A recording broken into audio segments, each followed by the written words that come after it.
ప్రముఖ software company Microsoft. దీనికి మన తెలుగువారైనటువంటి సత్యనాదెళ్ల గారే సీఈఓగా పనిచేస్తున్నారు. అయితే ఇక్కడ ఉద్యోగులు ఏఐ తయారు చేసి దాని ద్వారా కోడింగ్ ని తయారు చేసి ఒక వ్యవస్థను అయితే కనుగొన్నారు. ఇప్పుడు ఎవరు ఏదైతే కనుగొన్నారో దాని వల్లే ఉద్యోగాలు కోల్పోయారు. దాదాపు ఇప్పుడు ఈ సంస్థలో 3% మంది ఉద్యోగులు ఇలాగే కోల్పోయారు.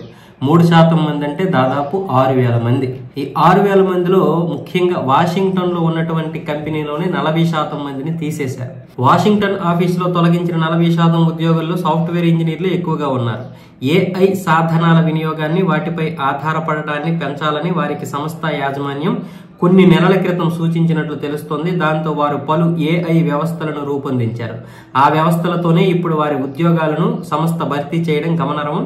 50% మేర కోడ్ రాసేందుకు ఓపెన్ ఏఐ చాట్ బాట్లను ఉపయోగించుకోవాలని తన ఆధ్వర్యంలో ఉన్న 400 మంది ఉద్యోగులకు మైక్రోసాఫ్ట్ ఉన్నతాధికారి జెఫ్ హల్స్ కొన్ని వారాల క్రితం సూచించారు. తాజా తొలగింపుల్లో ఆ బృందం కూడా ఉంది. అంటే వారికి తెలియకుండానే వారి ఉద్యోగాలకు వారే ఎసరు పెట్టుకున్నట్లయింది. Junior coders, product management, technical program, management విభాగాల్లో ఉన్నవారు, ఏఐ ప్రాజెక్టులో పనిచేస్తున్న సిబ్బంది ఈ కొత్త లే ఆఫ్ ను ఎదుర్కొన్నారు. చివరికి మైక్రోసాఫ్ట్ స్టార్టప్లకు చెందిన ఏఐ డైరెక్టర్ గాబ్రియెలే డీకి రోజు కూడా తన పదవిని కోల్పోవడం గమనార్హం. దీనిపై ఆమె స్పందిస్తూ చేదు రుచి కలిగిన తీపి ఇది అని పేర్కొన్నారు. ఆమె సంస్థ కోసం ఎంతో కృషి చేసిన వారు తమ ఉద్యోగాలను కోల్పోవడం విచారకరమైన కూడా వ్యాఖ్యానించారు. ఆమె 2023లో 10,000 మందికి మైక్రోసాఫ్ట్ ఉద్వాసన పలికింది. తర్వాత ఇదే రెండో అతిపెద్ద తొలగింపు కానుంది.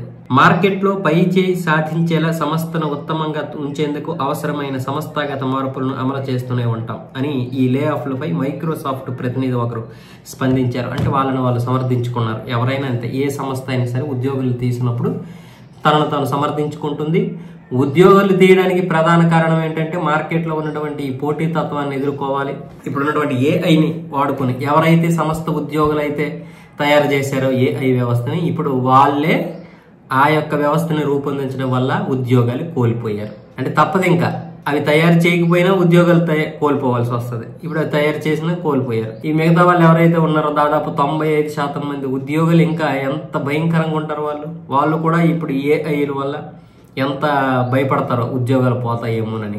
కేవలం మైక్రోసాఫ్ట్ అనే కాదు, అన్ని సాఫ్ట్వేర్ కంపెనీల్లో కూడా ఇదే పరిస్థితి వస్తే ఎంతమంది ఉద్యోగాలు పోతాయి.